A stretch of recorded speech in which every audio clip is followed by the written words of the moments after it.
Welcome to the fourth lecture of Module 6, which is on electron beam based powder bed additive manufacturing. So, in this lecture today, we shall discuss about the following topics. First, we will discuss about the powder beam based powder bed additive manufacturing system, its working principle and subsystems. Then we shall discuss about the process cycle, the powder which is used for EB based powder bed additive manufacturing, and what is the scanning system which can move the laser beam onto the powder bed. Then we shall discuss about some challenges associated with the process, and in the end we shall discuss about the physics behind the beam powder interaction. So, if you recall this classification for powder additive manufacturing, where it is divided into two categories, one based on powder bed processes and another powder feed based processes. We already discussed about powder feed based processes, and in the powder bed it can be further divided into binder based processes or energy beam based processes.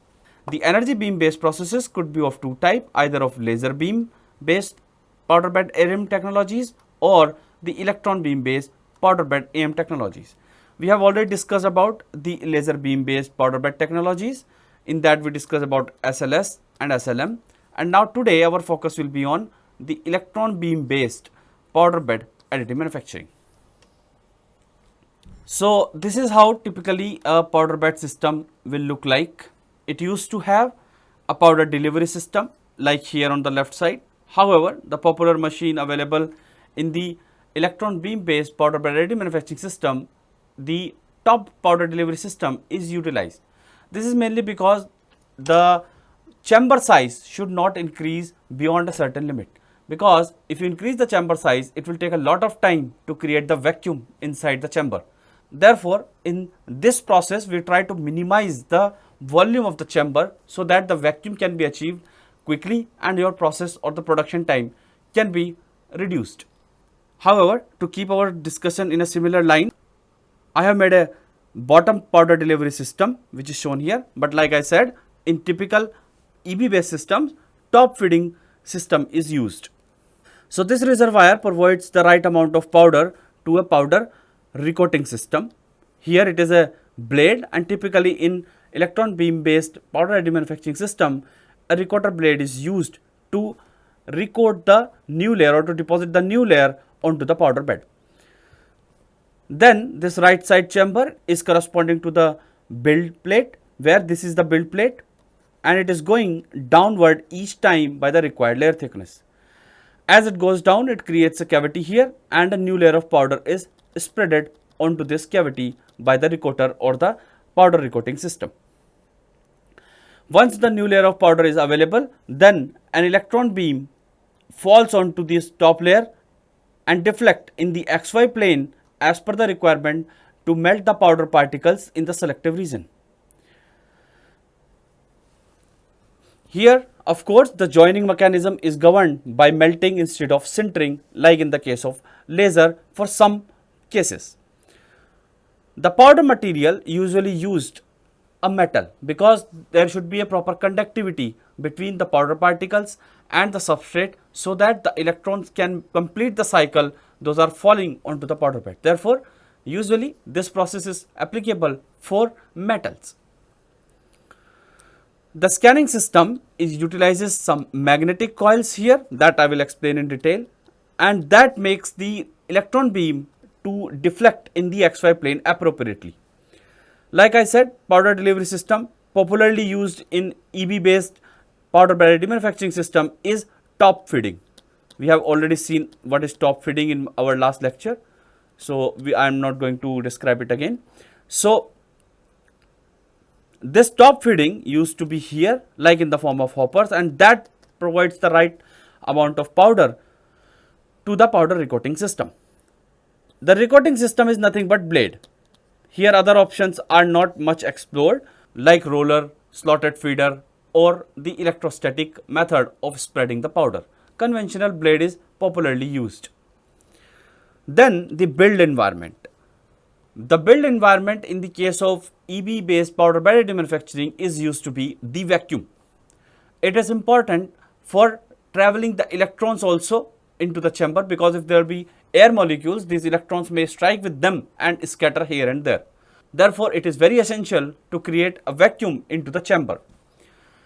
Also, we have discussed when we were discussing about the electron beam based wire additive manufacturing that the vacuum is not only required in the chamber, it is required in the electron gun also to protect the hot cathode to get oxidized and reduce its life. So, a high vacuum is usually created into the welding gun where the electrons or electron beam is generated, and then of course it comes out and strikes to the powder bed, and that secondary chamber as well requires vacuum chamber. But of course, the vacuum in the build chamber is not as high as it is required in the electron beam gun. Next, the build platform, it is like already discussed for laser, it is similar here also. The material which we use for the build platform should be compatible after depositing the layers onto the build platform. It should not create any hard interface so that the cracking occurs during the process itself. Also, sometimes the preheating mechanisms are provided to the build platform in order to maintain the temperature of the substrate at a particular temperature. So, this is a typical cycle for electron beam based powder bed additive manufacturing. So, electron beam based powder additive manufacturing is popularly called as EBM, electron beam melting, and it is the commercially available system by Arcam. So, here you can see there is a electron beam gun and there are two powder hoppers here. These powder hoppers used to deliver the powder to the recoating system, and these are nothing but powder delivery system. And of course, it is nothing but the top feeding. Then when the right amount of powder is available, the recoater used to spread this right amount of powder onto the bed. So, that step is called as spreading of powder of layer. That is the first step. So, here you can see this recoater is moving and the right amount of powder is available in front of it so that it can deposit the material onto the bed.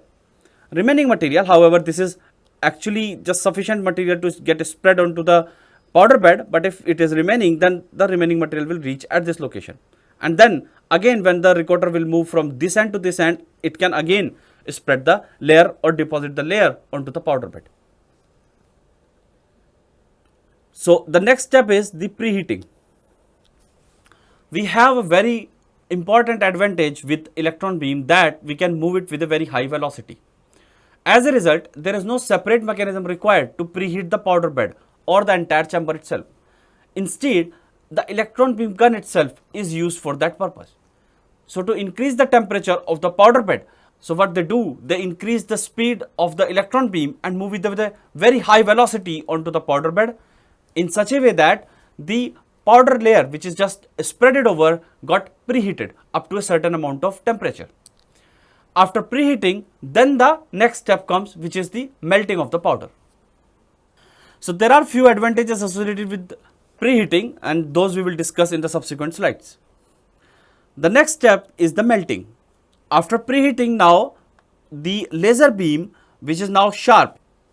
Here the electron beam is quite defocused, as you can see. This is because we want to scan the entire layer, but with a less power density and with a very high speed as well. While do the melting, the electron beam used to melt the powder particles completely, and it is quite focused as well. The electron beam moves again now in the desirable region with a different power density now and can melt the powder particles. This is the third step. So, this process from 1 to 3 repeat itself again and again, and hence you can build the part as per the requirement.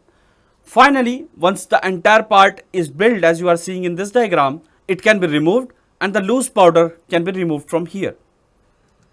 This table shows the typical process parameter used for electron beam melting. The power used for electron beam based powder additive manufacturing is up to 3 kilowatt. The current typically varies from 1 to 50 milliampere. The scanning speed can go up to 10,000 meter per second.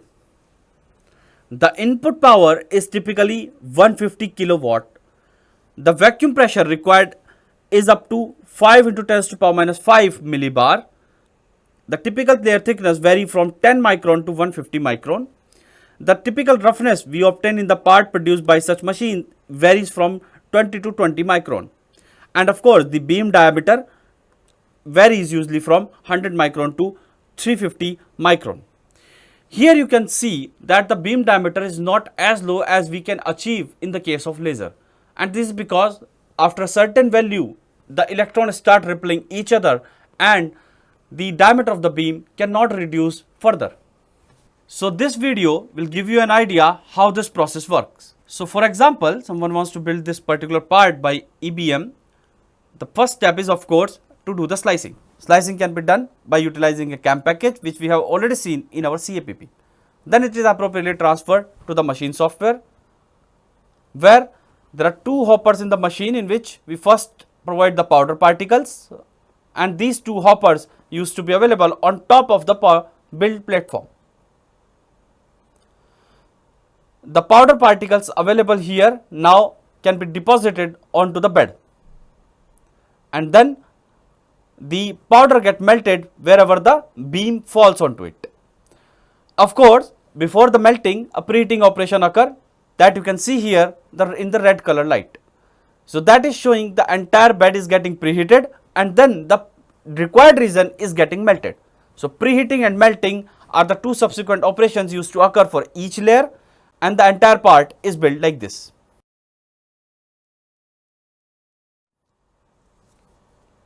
After completion, the part can be taken out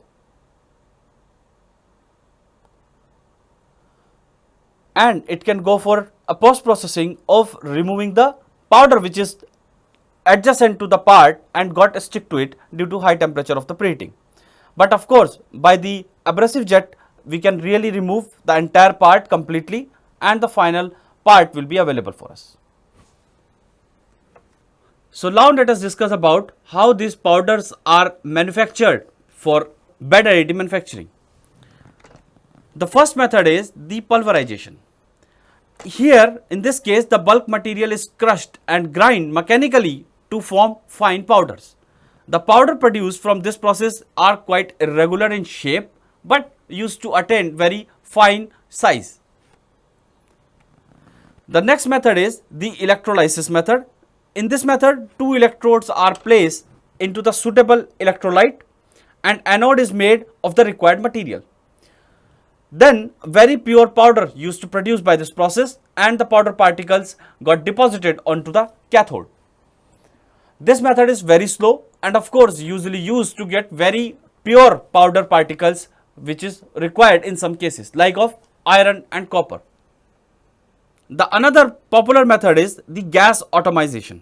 In this method, the molten material is converted into droplets which further solidified into the powders. The usual shape which is produced by this process are the regular spherical size. So this is a typical schematic of a gas atomizer. Here you can see the material which we want to convert into powder is available on top side in the molten form, and then a gas is supplied from here and the gas is supplied from the center of this. As a result, if the high pressure gas is coming and the molten material is available, it will disintegrate into tiny powder particles into the chamber. We will collect the powder particles at the bottom of the chamber. Those will be of larger diameter and the fine powder particles will be collected onto this particular chamber which are fluidized by the gas. Another variant of the similar kind of process is the plasma atomizer. Here instead of inert gas, a plasma will be used. So as you can see, there are two plasma torch and there is a wire supplied in between. Now this wire is going to be converted into the powder. This wire first will of course get melted because of the high temperature, and as it is moving further and this entire chamber is subjected to vacuum, then suddenly there will be a pressure drop and the droplets will get disintegrated from the molten material and will get converted into the powder particles. These powder particles are further collected at the bottom side and can be used. The plasma atomizer used to be found very much suitable process for making powder particles for additive manufacturing, because it can really generate these spherical powders. So how does this particle should look like? There's the image showing here, which is the microscopic level image of the powder particles, and you can see here the particles are quite spherical in the size. This spherical size of the powder is important to increase its flowability while spreading by using a recoater. The spherical nature of the powder only will also ensure a uniform layer thickness throughout the bed. Also, not always a certain size of the powder particles are used, but a combination is usually used in the powder bed additive manufacturing process. Like a range of powder particles, some particles of larger diameter as well as some particles of smaller diameter are used, and this particular case is an example for a particular case. So here you can see the powder particles of a small size are also available, while the powder particles of larger size are also available. And of course, the average size of the powder particle, which is around 60 to 80, are highest in number. The importance of having this small size particle and this large size particle in combination is to increase the pack density. If the pack density of the deposited or the recoated layer into the powder bed will increase, it will give us a few benefits, such as the conductivity of the bed can be increased, and hence few defects such as smoking can be avoided. Also, if the density is high, the pack density is high, when the electron beam will melt the region, the shrinkage will be less. As a result, you will create or you will melt very similar amount of the layer which is actually you are going to spread. No much shrinkage will be there if the pack density of the powder is good. Now let us discuss about the optics which used to manipulate the electron beam while it's moving onto the XY plane, and this is called as the electron optics. The first important thing is the focusing. We have seen it for the case of wire based EBM. However, we shall just revise this exercise here as well for particularly powder bed additive manufacturing. So in most of the EB gun used in manufacturing, electrostatic field is used for the extraction and acceleration of electron, and the magnetic field is used for focusing, deflecting and correcting the beam. So focusing, deflecting and correction of the beam, a magnetic field is used, and while to give acceleration to the electron beam particles, an electrostatic field is used. So as this is your cathode and there are electrons available here, these are generated by some means, maybe by increasing the temperature of this cathode, and this is achieved by the electrostatic and called as electrostatic focusing. So these powder particles will now attract towards the anode because they are the particles of negative charge, and then these particles are going to attract towards the anode which is positive. As a result, the powder particles will get focused up to a certain point. In this region, the focusing is done by the electrostatic field. Then later on, after this point, the electron will again start going diverge. And now this divergence may not be desirable for us because we want to have a minimal or the desirable spot diameter at the powder bed. So now from this point onwards, the electromagnetic field is used for focusing the electron beam. So a typical focusing coil used in the case of electron beam is shown here. Here, when the magnetic field, appropriate magnetic field is applied, they will apply a force to the electrons, those are moving, and due to this force acting on the electron, they will go closer to each other and the beam will become more dense, means more particles, more electron beams will be available at a particular cross section. As the electron density will keep on increasing, after some time they will get focused at a particular point. Of course, after a focusing point they will again get diverged. So the point from where they are going to be diverged and they attain the maximum diameter is called as the objective distance of the optics, and the point from where the electrons are going to get converged till the focusing point where the diameter is minimum is called as the image distance. Typically, this focal length is given by this formula, which says 1 upon f equals to pi e square by 16 m e naught a b naught square. So here the constants are like acceleration voltage, we are not going to change, the width of the focusing coil will not change, the mass of electron will not change, and the charge on the electrons will not change. Hence the variables are the magnetic field. So here we can see F is inversely proportional to the B naught square. As a result, if I increase the magnetic field, of course we can see that the focusing distance will reduce. And it is obvious, if I increase the magnetic field here, then I will apply more force onto the electrons and they will get converged earlier as compared to getting converged later here. Due to this early convergence of the electrons, the focus distance, which is here to here, now has been reduced if you observe, which was earlier this much. Of course, this magnetic field also depends on the current which we are providing into the coil. Therefore, this relation can be considered now for the focal distance. Instead of considering the magnetic field, we can consider the lens current itself. How much current we are supplying to this, because this current will be also proportional to the magnetic field. Therefore, the focal length can be said that the focal distance is inversely proportional to I square, and that is what you are seeing here. As the current will increase, the focal distance will keep on reducing. So this was all about focusing the electron beam at the particular or the desirable spot. Now let us discuss about how we can deflect, because there is a stationary powder bed. Now the electron beam is coming vertically, but what our aim is to make sure that the spot is not here, it is at a particular location away from the center, and this deflection may happen onto the entire bed. So for that we required a deflection coil. It is very much similar like we discussed for the laser, where we used to have the mirrors for deflecting the laser beam, and that was called as the galvanometer. You have seen the demo also of the same, as well as the working principle, where there is a mirror. When the laser beam strike on it, and as the mirror moves like this, the beam falling onto the bottom can also move here and there. In a similar fashion, here also we want a system which can deflect this electron beam on the XY plane. So for that, the deflection coils are used. Also, when the beam is coming and focusing at a particular point, its shape may get distorted, and there are several reasons for that, such as interference. I'll discuss about it.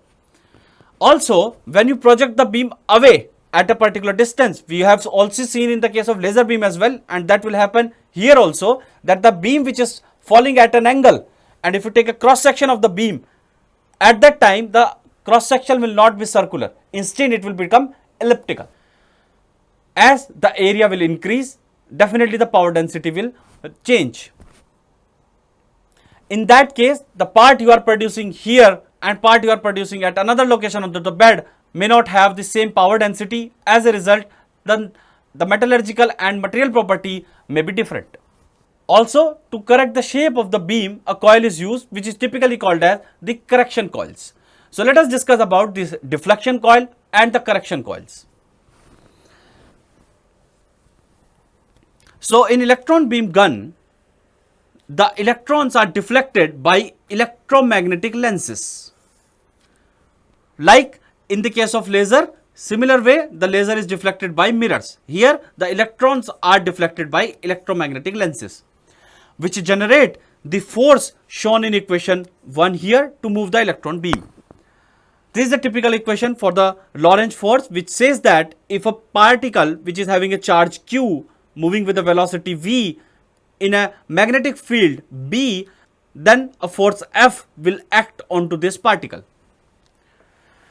Now let us extend our analogy for the electrons moving in a particular magnetic field. So consider this is your electron and it is moving in this direction with a velocity v.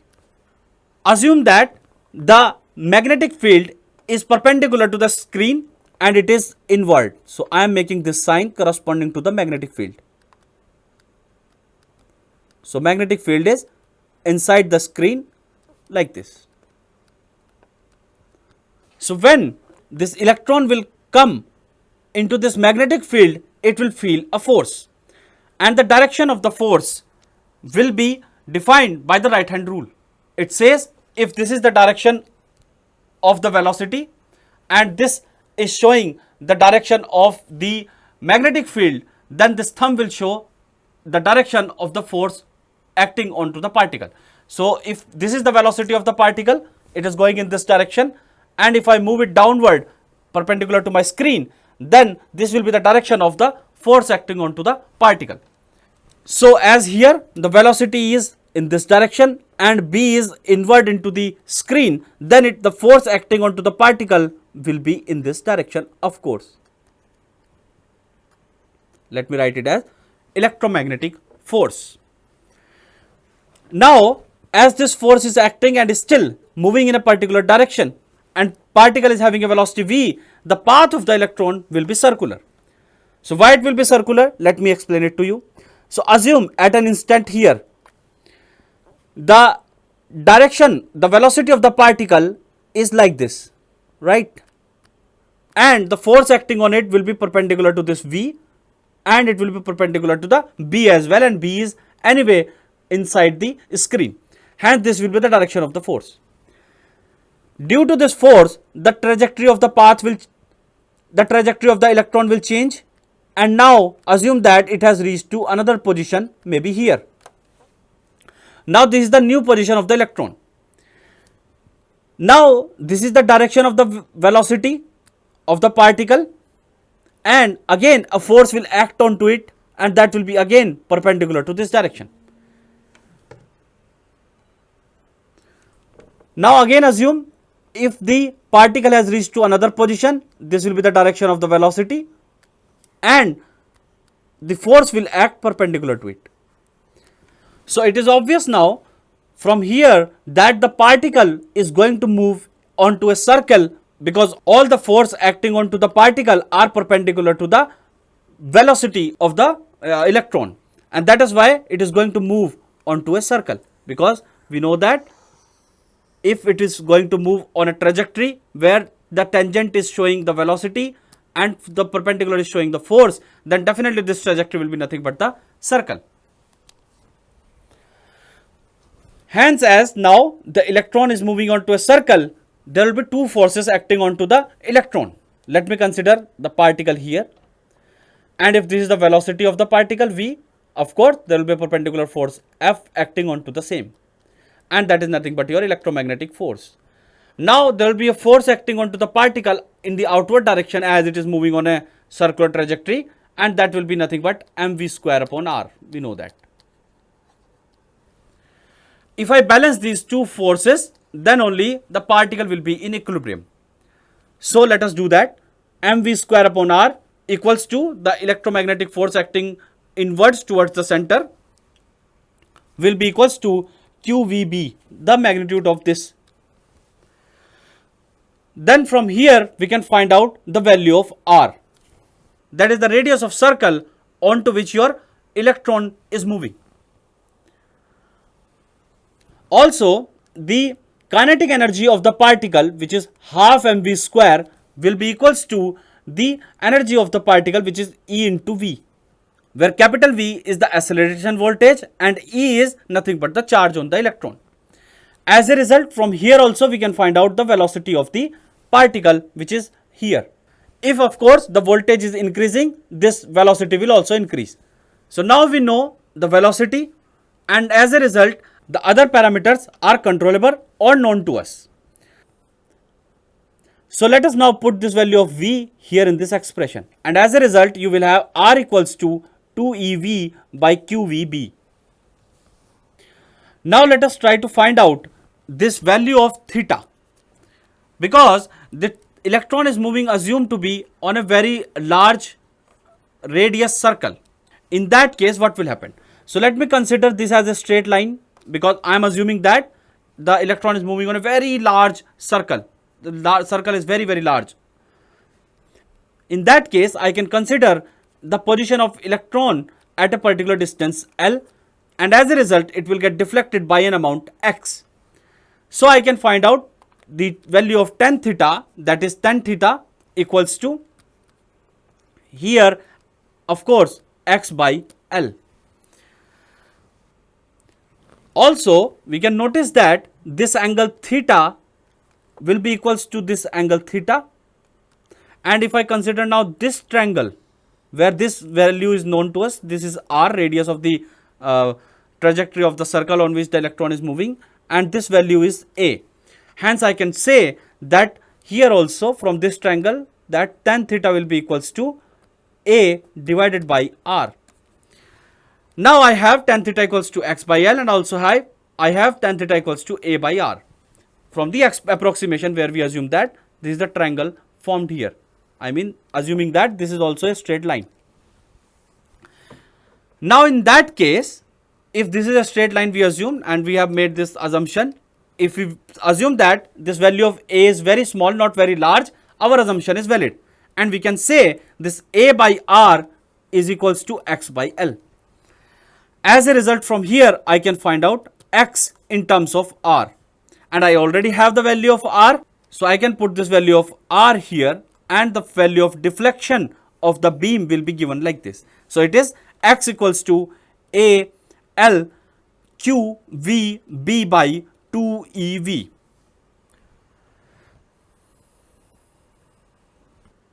So of course, if it is given to me that the value of the width of the coil, the distance at which I am measuring, the charge on all the electrons, v is the velocity of the electron, b is the magnetic field which is given and also depends on the current given to the coil, divided by 2 e electron charge into capital V, that is the voltage difference to get the desirable velocity or the acceleration voltage. So if I am so assume now your screen or bed is here, right? This is your bed vertically. So if you want to deflect the beam at a particular distance from the center, you can easily find out its value by utilizing this formula. And this is how the electron beam is deflected onto the XY bed.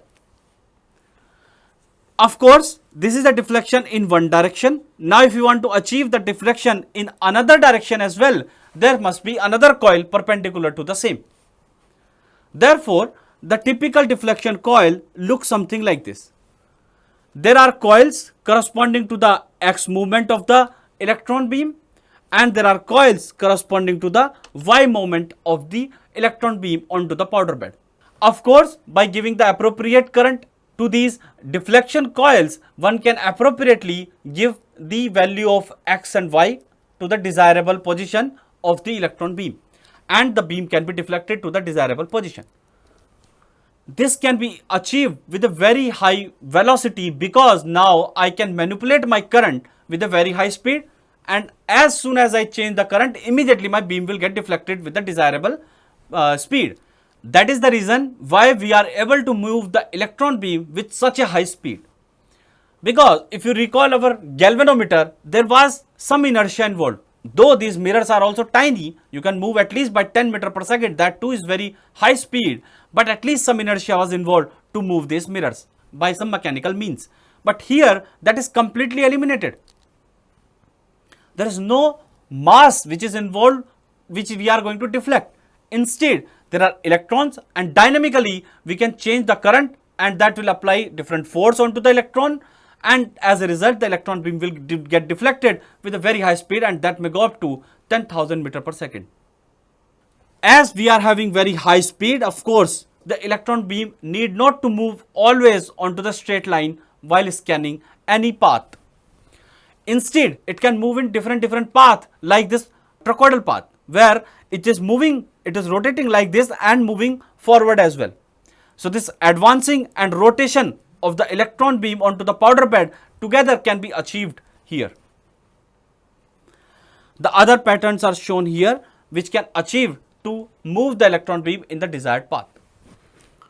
So this was all about the deflection of the beam onto the bed. Now let us discuss about the correction.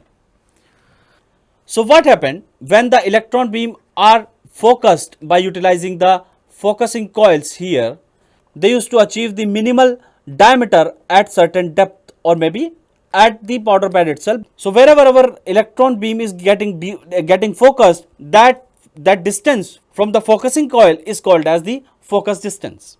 If the focal point is achieved under the bed, I mean if this is the powder bed's top layer and the focal point is under this, then it is called as under focused, and if it is above this, it is called as over focused. Typically, if the beam is falling perpendicularly and you take a cross section, you will get nothing but the circular cross section. Of course, the size of this circle or the circular cross section may vary.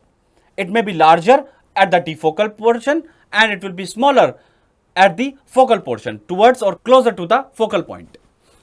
But it may happen that there is not a proper alignment between the cathode and anode itself. As a result, you may have some larger density of electron on one side and lesser density of electron on another side. In that case, your beam which is getting focused at a particular point, and if you take any cross section, that may not have a circular cross section, or beam may get distorted. It is also very much possible sometimes due to the interference, because if the electrons are moving and they are having a charge, right, and they are going to strike to the bed, these moving particles also used to have their own magnetic field, we know that, and this magnetic field may disturb the adjacent particles, those are moving. So consider that there is an electron moving with the velocity and it is having its own magnetic field. Then the adjacent particle which is moving, and if it is subjected to this or entering into its magnetic field, this particle will get subjected to a force. And as this electron is getting force due to the magnetic field which is of another particle, it will get deflected, and hence your shape of the beam may not remain uniform and it may get distorted. So to overcome with this difficulty, usually stigmators are used. The stigmators are nothing but the electromagnetic coils with multiple poles to use to correct the beam shape. So there is a beam coming at the center, and if there are multiple, and if there is a coil with multi-poles, several poles, and you are giving uniform current to each and every pole, what it will do? It will apply uniform force onto the electron available into the electron beam from all the sides uniformly, and it will tightly pack it so that everywhere it is uniform force and the electron can get aligned itself, and as a result the shape of the beam can be uniform. This is a typical example of quadrupole stigmator is shown here. As you can see, if this is the particle, it will subjected by the force from all the sides, and as a result this particle will become aligned appropriately, and as a result you will get the uniform cross section. Also, the stigmators are not only used to correct the shape just because of the misalignment into the cathode and anode or because of the interface of the magnetic field, but it may also happen because of the projection of the beam away from the center.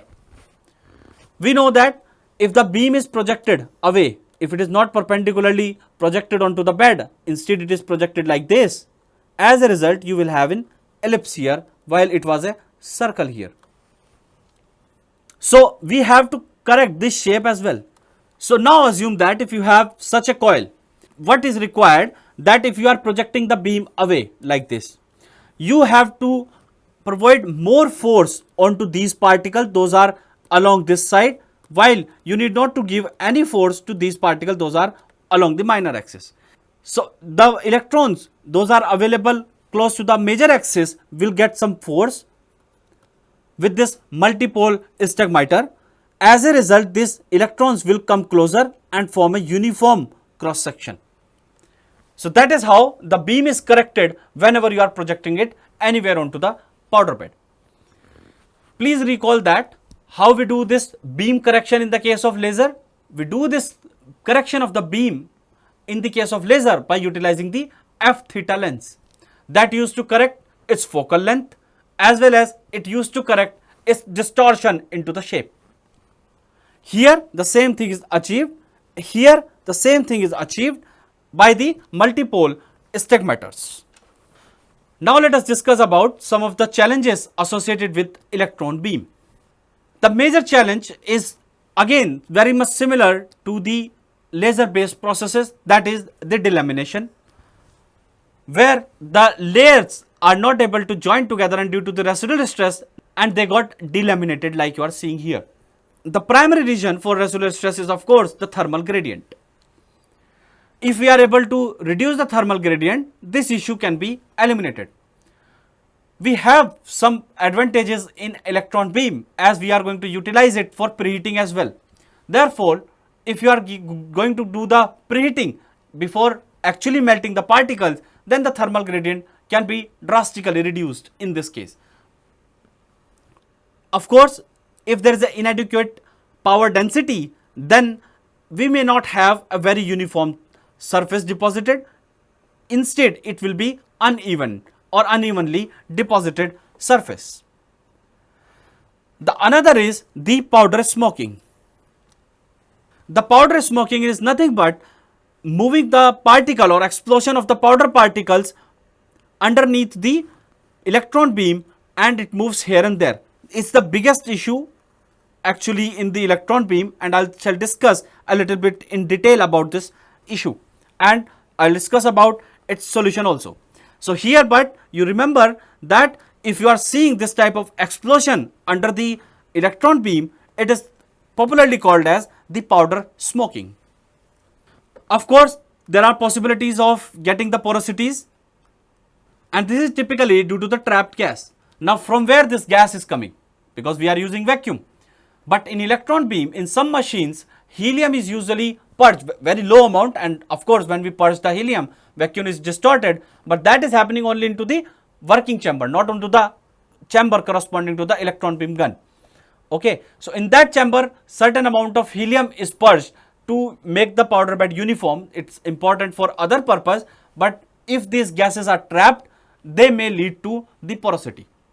If you are not using any gas, the chances of getting porosity due to gas in the case of electron beam are very low.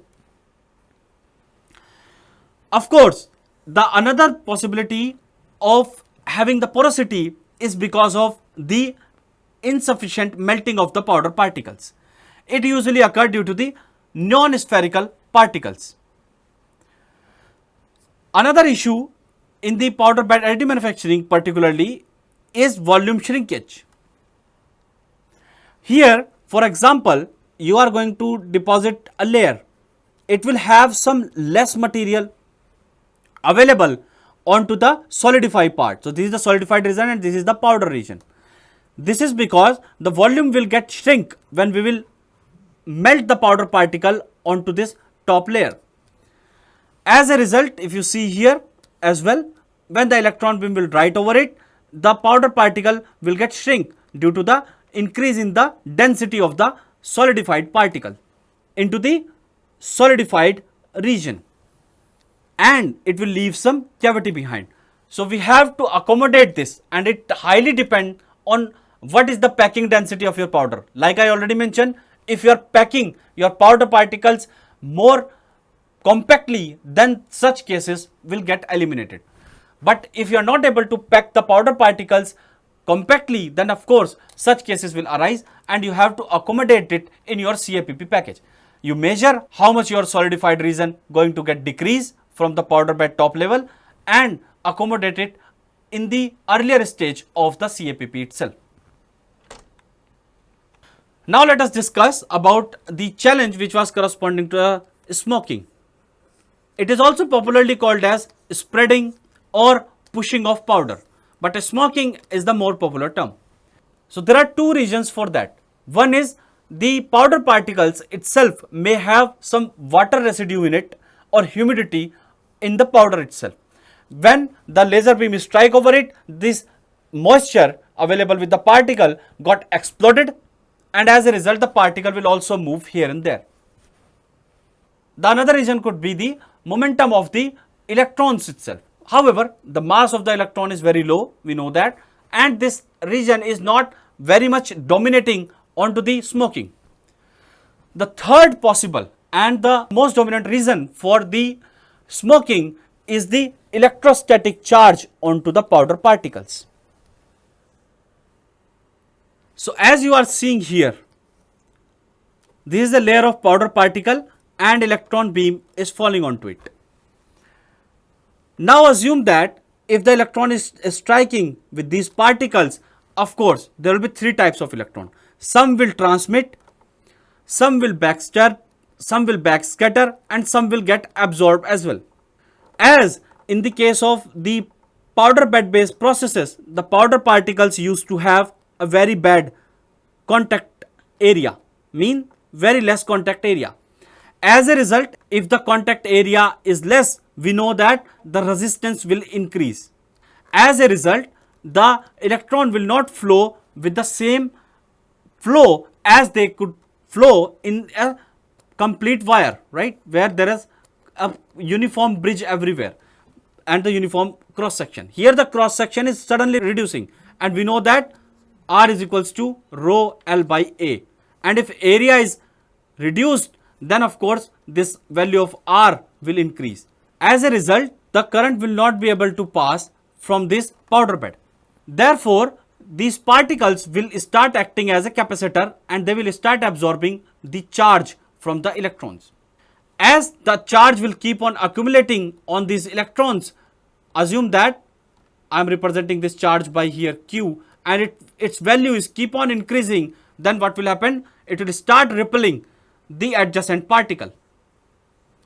As a result, when the electron beam will strike onto it, these powder particles will just bounce away from each other due to a high amount of charge accumulated on these particles. So this is one major reason for the smoking. Another of the same kind is due to the magnetic field of electron beam itself.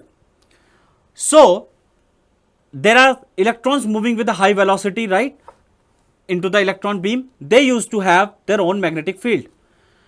As this magnetic field is available here and these powder particles are charged already, right, due to the striking of the electrons and not able to transmit the electrons completely, the particles will get charged, and these charged particles, when they will come under the magnetic field, definitely they are going to be spilled here and there due to the force acting on these particles.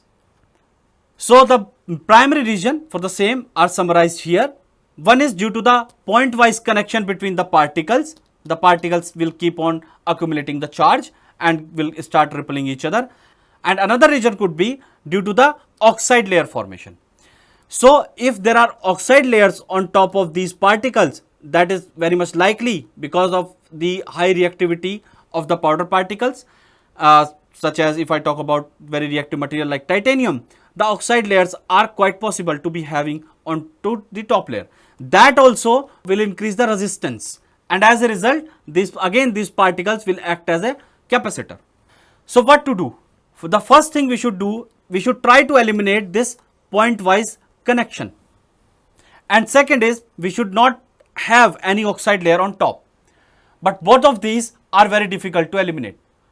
If there are particles and they are spherical in nature, definitely they are going to have the point-wise contact. And if you will not use the spherical particles, then you won't be able to spread it appropriately.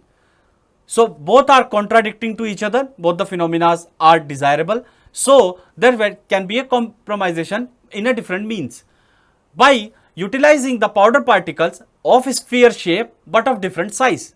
So if I have a distribution of the particle which I have shown you, like the larger particles as well as the smaller particles, so that the pack density can be increased.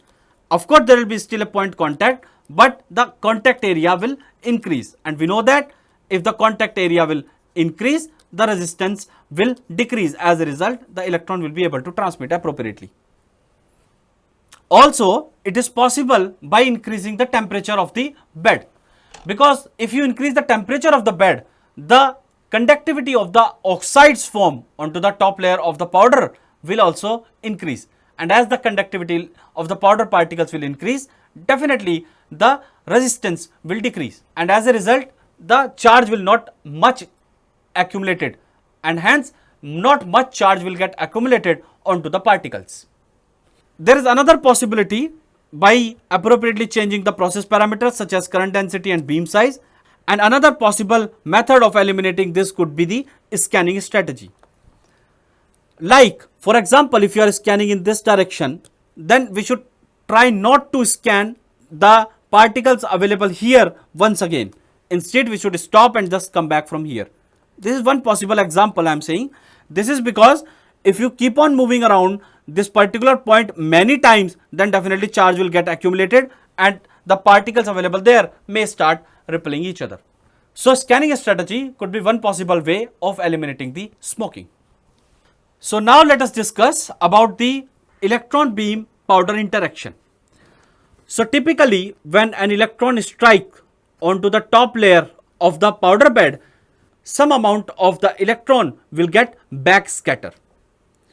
They will strike and backscatter outward. Some electron will get transmit. And the electrons those are transmitting now will move inside. So this is the phenomena assumed to be on first layer, that is of few microns, assumed to be around 15 micron. Then further these transmitted electrons will move to the next region, that is shown here by layer 2. In this region again some electrons will get transmitted to third region and some electrons will get backscatter. But now the backscatter electrons may not come out of the powder bed and they will get trapped here inside the powder bed itself. As a result, if they are getting trapped, of course they will get absorbed. Further, after few layers, the transmission of electrons will keep on reducing and as a result the backscatter electrons will also keeps on reducing, and hence you can see that is why this is the shape of the typical melted zone. Here you can see the top melted zone is not of much width. This is because many electrons got backscattered here. But further, when the transmission electrons are going further, the backscatter electrons are getting absorbed, and that is why in region 2 and 3 the width is quite high. Further, in the fourth region the available electrons are now less, and of course the width of the molten zone will further keeps on reducing in this zone. So this is the typical shape of the molten region when the electron beam strikes at a particular location onto the powder bed. So this is another region. Here you can see corresponding of the zone of the melted powder particles. Here you can see there will be a zone that will be of uniform thickness, but beyond that there will be variation in the width. Variation in the width means there will be less width in the beginning because of the backscatter electrons, and due to the absorption of these backscatter electrons further the width of the molten zone will increase. This particular diagram shows the number of electrons getting absorbed.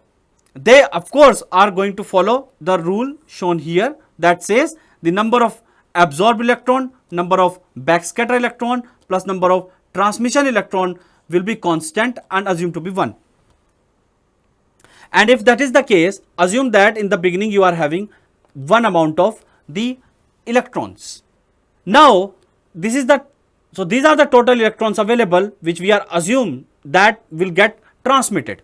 In the beginning, of course, the whole amount of the electron will get transmitted, hence the value is 1.